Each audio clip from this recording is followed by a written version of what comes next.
Good evening, my name is Shachar Peled. This is a series about evolution and faith, and we are now in chapter 3, in the second part that deals with the shape of the fifth leap, and that is the shape of the evolution since the advent of multicellular creatures,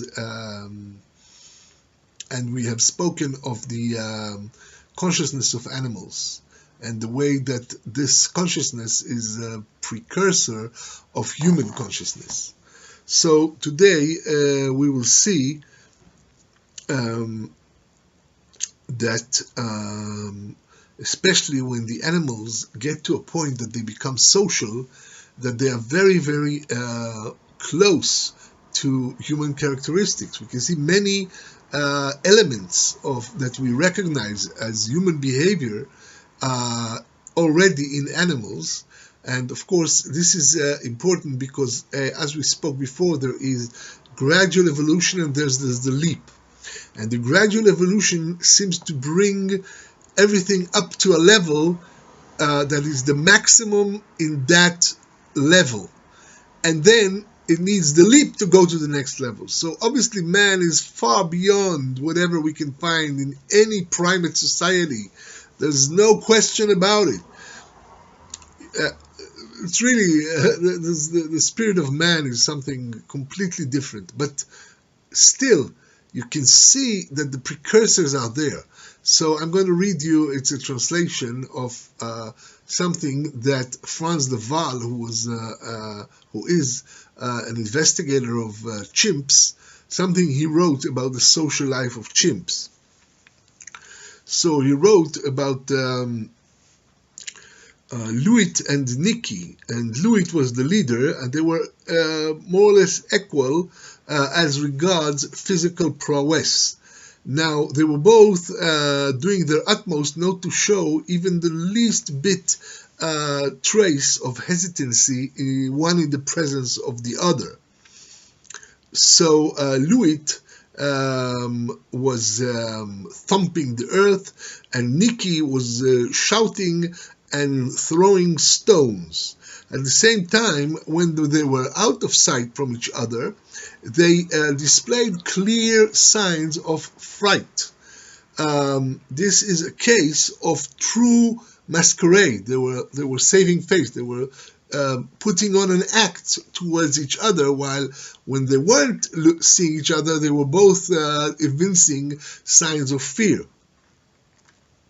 In the sense that each one of them pretended to be braver and far less frightened than he really was.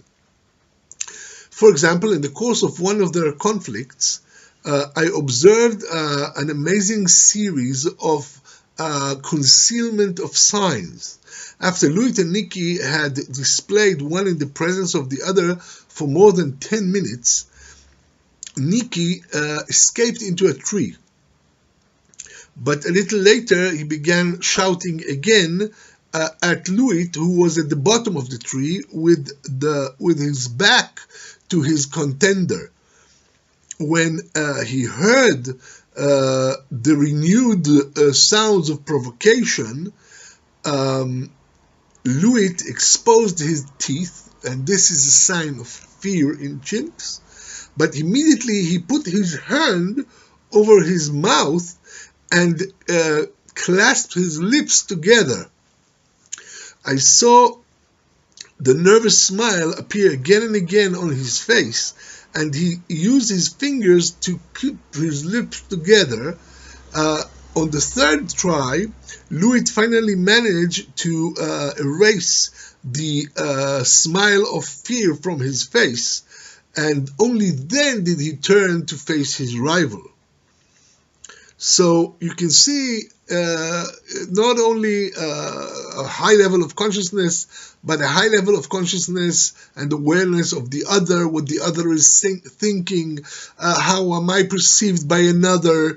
And this is a very, very basic level of consciousness for social creatures, social mammals, and it is the very foundation that human society will later be built on, this ability to empathize, to step into the shoes of another and know what they may be thinking. Um, so we see that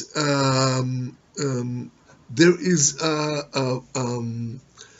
precursor or a prior development that is preparing the world for the advent of man, or not preparing the world. Man will be the next level, the next leap on trends that have been developing throughout evolution. So, now we will see the next trend beyond the rise of consciousness and the rise of personality. Because actually what happens is you see personalities, and dogs have personalities. Each and every chimp has his own distinct personality. And so the advent of personality is part of an evolutionary run, because lower animals have little personality. They are not so distinct in their consciousness. And as you go higher, then you get more and more personality, more and more distinct consciousness. So the next thing is the increase in the ability to learn. To a great extent, learning is a corollary of brain development, and the more that one nears or approaches man in time, the greater the ability to learn.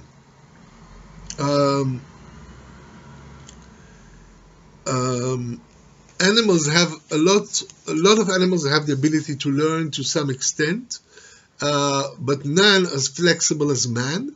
And yet, as we go through, evolution goes through its processes, the further along we are on the timeline, the closer we are in time to man, the more or the higher the learning ability of the animals that we see. Nevertheless, the ability to learn is also ingrained in the very fabric of multicellular existence, because a multicellular creature must move, must seek, must flee, must do many things that cannot be constrained in advance. Nothing can be completely foreseen. There are all kinds of situations, and the animals are learning animals, and we see this in very many levels. Even the bees, the famous dance of the bees, there has to be some learning there, because the field is in another place, and they have to show each other where to go and how to go.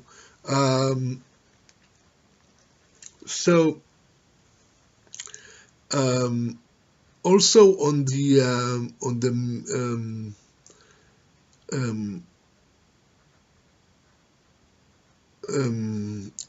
critical aspect of the gradual development of learning is memory. And memory is something that is also developing in an evolutionary fashion. There are all kinds of memories in the body. Like, for example, the immune system has a memory. It remembers what attacked it before, and it's already got ways to protect itself that it learned from the past. The ability of all animals to learn is based on remembering what happened to them in the past, and being wary of predators, and being knowing where the prey is, where the things that they eat are. And the ability to learn is one of the most amazing aspects of evolutionary development, because it inserts a great deal of flexibility into this Darwinian mechanism of survival of the fittest. The fittest becomes also the smartest, not the strongest, the more able to learn, the more flexible. So evolution is already creating traits within animals as they develop that forces them to a more dynamic, more spiritual stance. something that is open-ended and not wired, not hardwired, but software, capable of change, capable of reprogramming. And that is important because it again develops very gradually, and it's coming into the world. You can see the divine nature of the way in which thought, learning, memory are slowly appearing from within the material development of the cosmos.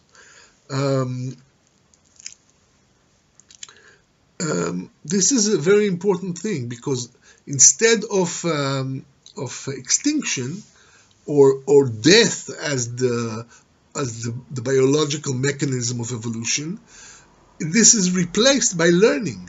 Why should you die if you can learn to survive?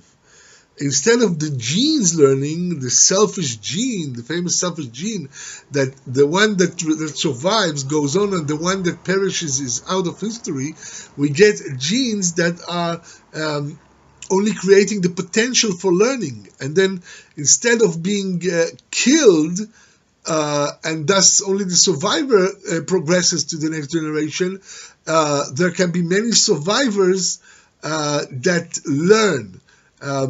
Of course, this is a trait of survival, but you see that it is building another level over the simple dichotomy of life or death, because now there is an added flexibility, an added sphere of learning. So why become extinct when you can learn? Instead of learning through genes, through the erasure of mistakes, by erasing the creatures who made the mistakes, one can erase the mistakes without erasing the creature. Erase the mistakes through learning. Learning expands the envelope of a creature's abilities. Okay. See you in the next video.